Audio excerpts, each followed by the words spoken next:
Well, now, the former NBA player who says he lost his job for speaking out on human rights abuses in China and Turkey.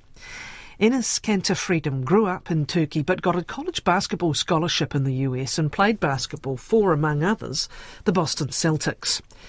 Freedom began to use his platform to express his views on human rights abuses in his homeland under President Tayyip Erdogan, and that led to his Turkish citizenship being revoked in 2017.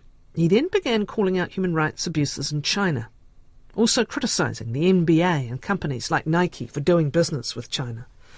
In 2021, Enes Kanter Freedom became a US citizen, and in the same year he was traded from the Boston Celtics, then, quote, released from playing, which he says was in retaliation for his criticisms of China.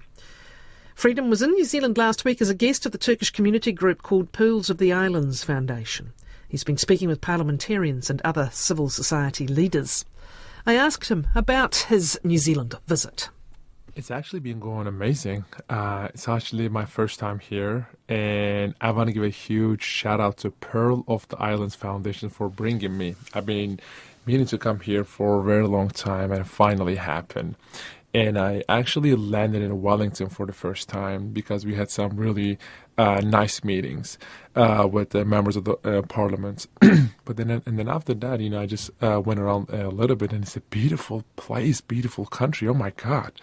I've been seeing the pictures of it, but when you get actually landed for the first time and look around and experience it, I was like, wow, this is one of the most beautiful countries I've ever visited. And you've been brought here by this group because they want you to share more with them and with us of your story, yeah? Mm-hmm. Yep, exactly. Could we begin with your early years in Turkey, Enes? Of course, it was actually a very interesting childhood. I grew up in a country called Turkey. It's east side of Turkey, actually, the city called Van. And I went to school there for many years, and my childhood was very interesting because in Turkey, if you are a politician, if you want to be elected again, the mindset over there is very, very not good, I will say. If you want to be elected again, if you're a politician, you attack America, you attack Jewish people, and you attack the West. And unfortunately, the West is so... unfortunately, the base is so uneducated, and they believe whatever the leader says. And that was pretty much the case growing up in Turkey. And then my family really wanted me to get educated, and then that's why they sent me to America when I was a teenager. But other than that, growing up, I love playing basketball. I had a lot of friends, and I love my country because I think it is one of the most beautiful countries in the Middle East. You were a promising basketball player from early on, and this led to a very successful professional career. Yeah. Well, yeah, because my whole life, all I wanted to was just become an NBA player and play an NBA, and I worked so hard for it. In 2011, I got drafted by the NBA with Utah Jazz, and then after that, I started to play NBA, and it was amazing because I was doing something I love. Same time, I was making this huge platform, gain a lot of respect from people and stuff, but I never really thought that my life is going to be turn out to be like it is right now. So it's very interesting when I look back. I'm like, wow, I never thought that my life is going to be this. So politics and sport collided fairly early, I think, in the United States, right? Mm-hmm. You were mentioning there it was a Nike executive, I think Rafael Chilius, who first met you at a basketball camp when you were 16, and noted your talent as one of the best rebounders on the floor. But having come to the University of Kentucky, I think, in 2010, when did issues begin to arise quite early on for you, even as a really young man, about this clash between politics and your sport? With the whole thing with Nike was obviously... started back in 2010 first. And, if you play any kind of professional game in overseas, then you're not really allowed to play basketball in America. And unfortunately, I couldn't play basketball in the University of Kentucky. But I still got drafted, top 3 pick. And then, my first 2 years in the league, all I cared about was playing basketball and having fun with my teammates. It was so amazing because, you're just getting drafted by an NBA team and then you're just enjoying your time. And then back in 2013, there was this huge corruption scandal happened in Turkey. And President Erdogan and his actually family members and some of the members of the parliament in Turkey was involved in this whole corruption scandal. And then I was remembering, I remember I was watching the news, and then they were going around and arresting people, arresting journalists, judges, prosecutors, shutting down media outlets, whoever, I don't care who you are, but whoever talks about this scandal, he was putting in jail and shutting down any media company. And I remember I was like, I don't care who you are, but if you're fighting against a free media, if you're putting innocent journalists in jail, I'm going to say something about it. So that was the first time I actually said something because of the NBA platform. It became a conversation in the United States and Turkey. And I was like, wow, even one simple tweet can affect this much. From now on, I'm going to start pay attention about what's going on in my country more and more. And then I started to, speak up. I think you were with Utah Jazz at that time, and then you went to the Oklahoma City Thunder around 2015. Mm-hmm. What happened in 2016 when you really did begin to speak up more? So, it's actually got tougher and tougher every year. And the more I speak, the more it bothered the Turkish government. My dad was one of the biggest scientists in Turkey. At first, they fired him from his job. My sister went to medical school for 6 years, and she still cannot find a job till this day. And I think the saddest one was my little brother, because he wanted to grow up and be like his big brother playing NBA, but he was getting kicked out in every team because of the same last name. So, they were getting affected so much, they had to put a statement out there and said, we are disowning Enes. And I remember going to a practice that day. It was definitely one of the toughest days in my life. And the Turkish government didn't believe that. They sent police to my house in Turkey, and they raided the whole house, and they took every electronics away, phones, computers, laptops, iPads, because they wanted to see if I am still in contact with my family or not. So they couldn't find no evidence because I wasn't in contact with them, but they still took my dad in jail for a while. But we put so much pressure from America to Turkey, they had to let him go, And then after that, they revoked my passport. They put my name on Interpol list. In their eyes, I am now an international criminal, and I can only travel to 29 countries in the world. And just recently, I think this is the craziest one. Just recently, they put a bounty on my head.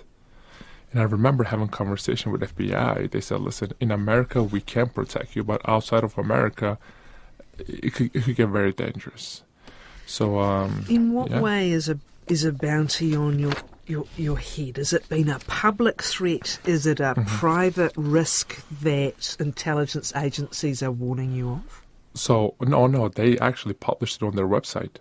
So it's not like they're like trying to hide or something. And also, whenever I talk to people, I'm like, listen, this is not only me. There are thousands of innocent people named on that list. Who's the they, Enes? Who's the what? Who is the they that you're referring to? Oh, like whoever speaks out against the government. So in Turkey, if you speak out against the Turkish government or Erdogan, they declare you as a terrorist, and they will put you in jail if you're in Turkey. But if you're outside of Turkey, what they do is even more scary, because they put your name on Interpol list and they put bounty on your head. So I have actually many friends in New Zealand that now they have bounty on their head too. They're on the same list as me. So the Interpol, I understand, but when we're talking about a bounty on your head for your life, what website is that on?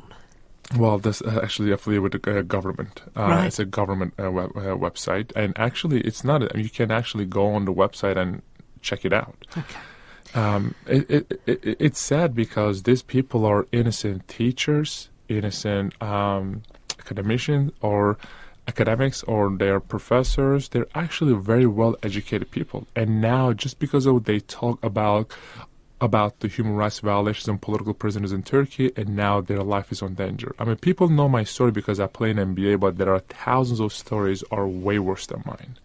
Can we talk about what happened with your father, please? Just go into more detail about his arrest, what he was accused of, and where things have got to, Enes. So he was accused of nothing. The only reason that they put him in jail because I was outspoken about the human rights violations and political prisoners in Turkey, and that got him arrested. The Turkish government wanted to silence me, and that was just like pretty much a warning for me. And I was like, you know what? I don't care if you arrest my whole family, because there are thousands of families in jail getting tortured. And I'm not just saying that. There are lots of reports out there like Amnesty International, Human Rights Watch, Human Rights Foundation saying that these people are getting tortured. You know, right now, the last numbers were there are 17,000 innocent women, housewives, and also close to 1,000 kids and babies are in jail with their mother in Turkish jail, you know? So what I do is, I mean, I have a huge platform, and I'm trying to be the voice of all those innocent people out there who don't have a voice, you know? So, I mean, that got my father arrested, but I mean, I'm glad that I have so much support in America and the West. The politicians and the media, especially the American media, you know, got put so much pressure on the Turkish government. They had to let my family go. But right now, I mean, I haven't seen my family almost like over 10 years. You know, there's not even communication between me and my family because, I mean, they listen to everything. So if they ever find out that they do talk to me, then they will be in jail. So they cannot even pick up the phone and just call me and say, hey, son, how you doing? You became an American citizen. This is when you changed your name. Just tell me a little more about this time. I think it was one of the most emotional moments for me because when they revoked my passport, I was pretty much homeless. I was pretty much stateless. And that period was around 6 years. 6 years, I didn't know where to call home. And I couldn't travel anywhere outside of America. Even with some of my games in Canada, playing against Toronto Raptors, I did not travel because of the Interpol arrest. But when I became a citizen of America finally, you know, that was one of the most amazing days because I was like, finally, I can call somewhere home. So, and now I can, well, I mean, it's still, you know, limits me to, I cannot just go wherever I want because of the Interpol arrest. Unfortunately, it's still up there. But I think changing my last name was one of the most amazing thing because sometimes people don't understand how amazing and how important that word is, freedom. You know, I think after air, water, and food, freedom is the most important thing that human being can have. And sometimes when you don't and struggle, you don't know how fragile that word is and you're taking it for granted. So I wanted to make that word part of me and carry it everywhere I go. And now every arena or wherever I go, people are chanting freedom. So I'm glad that it inspires millions of people around the world. It's not just your criticism of Erdogan and the government in the country of your birth, in Turkey. You've also become interested in China and its human rights record, specifically with the Uyghur people. Yeah. Can you explain a little bit more about why this became a focus? Well, I mean, I think if you call yourself an activist, you cannot be only focusing on one thing. And I know that I have a huge platform, and I wanted to actually use it for good. So I wanted to, you know, talk about, I don't care what your religion, your skin color, whoever you are. I wanted to stand up for all these people. And I have been talking about some of the problems that are happening in China towards, you know, Uyghurs, Tibetans, Hong Kongers, Taiwanese people, and many other ones. I think right now it is the worst human crisis in our time. even American government acknowledged that and said it is a genocide, you know. And so right now, I believe the numbers are, I think, close to 3 million people are in concentration camps. And unfortunately, not one leader in the world talking about it because they are just scared. They're scared that the China is going to come and destroy their economy. But, you know, I think it is important to be their voice, too, because I do believe that it is the worst, you know, crisis that are happening in our time right now. What were the consequences of this, however? You're speaking out about this for your career. Well, I mean, I was 29 years old, and I wanted to, you know, I started to talk about the problems that are happening in China and talk about the slave labor and how, you know, slave labor in sweatshops. I was criticizing Nike for their wrongdoings. And I remember one day my agent called me and said, listen, I work for you, I don't work for the NBA, so I got to be honest with you. If you say another word about China or Nike, you're 29 years old and you're never going to play basketball ever again after this year. And you can't play till 35, so that means you're going to lose 6 years of your career. You just throw it away. And not only that, but that's going to cost you between $40 to $50 million. So if you are ready to throw all these away, then go ahead. You know, but I gotta tell you the truth. And I remember I hang up the phone and I just keep doing what I'm doing because people don't understand while we are comfortably dribbling the basketball in America and eating the most delicious food and sleeping in the most warmest bed and wearing the most comfortable clothes, on the other side of the world, people are losing their loved ones, losing their lives and losing their homes. You know, I think the one thing that our world is missing is empathy. We have to have some empathy and sympathy in our heart for others. I mean, I'm putting myself in their shoes. So if my daughter, or which I don't have a daughter, or if my sister was in those concentration camps and getting tortured every day, would I still stay silent? The answer is no.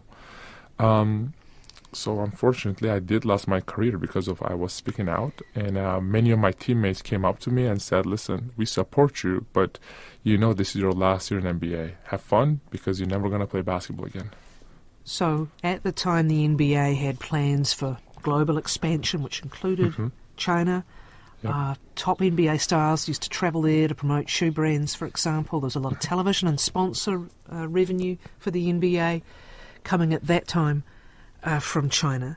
Do you believe the league silenced you, attempted to silence you?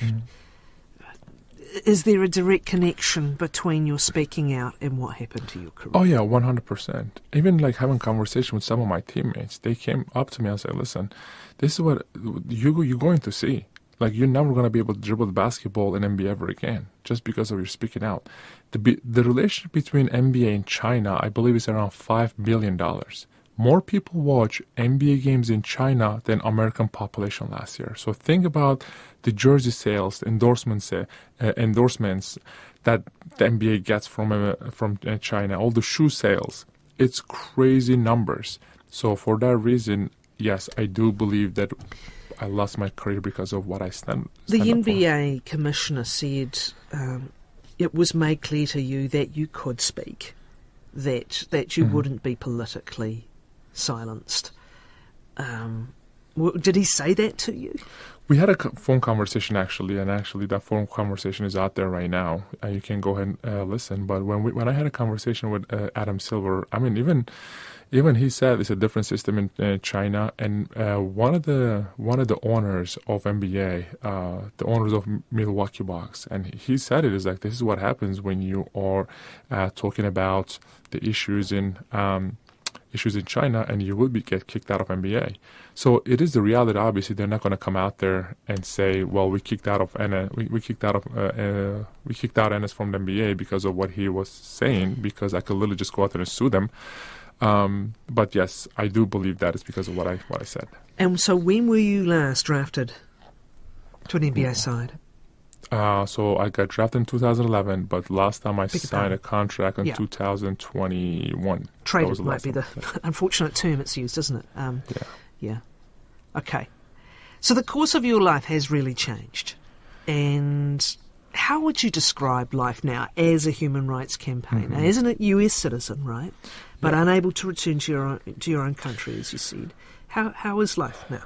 Well, people keep talking about me losing my career, me losing close to $50 million, but I mean, those things are nothing compared to me losing my family. I mean, I haven't seen my family over 10 years now, and now they cannot even leave Turkey or come anywhere outside of Turkey.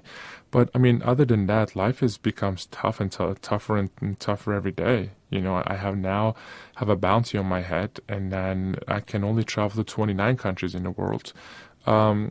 But I mean, you know, I guess, I mean, it is just, these things are just comes with it. You know, I was just have to just live with it. But I know that what I'm doing is God's work, and I can sleep in peace at night. I know that I did something right. What is it in you that made you be an activist, essentially, I think, from the age of 9? Yeah. Well, because of my mother, and then because I remember when I was 9 years old, she said, you know, stand for the truth, stand for justice. I remember I was 9 years old, and I still remember the word by word. And she said, stand for the truth, stand for justice, and stand for freedom, even if it means sacrificing everything. And for that, when I was 9 years old, I promised my mom, I was like, Mom, I promise you, whatever happens in life, I am going to stand for what's right. And since then, I've been trying to do the best I can to stand for innocent people. How do you respond to critics? Some say, oh, you weren't banned, you simply, you know, weren't in the kind of form that saw you traded by the time you got to this age and stage, in the first instance. How do you respond to that? Well, I was on my peak. I was literally 29 years old. And the year before that they kicked me out, I averaged double-double and with Portland Trailblazers. And I had my literally best season. So they cannot tell me all of a sudden that in one summer I forgot how to play basketball. I was literally averaging double-double, and I was starting 5 in an NBA playoff team. And so when I talked to people about my numbers, they said, okay, now we got it. You know, you're right. But I was on my peak. I was 29 years old. I'm still healthy. I'm still in good shape. I can actually still play in NBA today.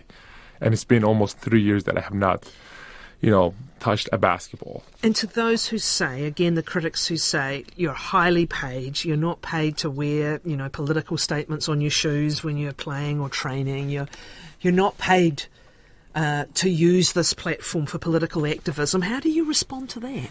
Well, this is what I will say. This is not politics. This is human rights. And I don't care who you are. You support the right, the left, whoever you vote for, or whichever party you cheer for. You have to care about human rights. And human rights is above politics.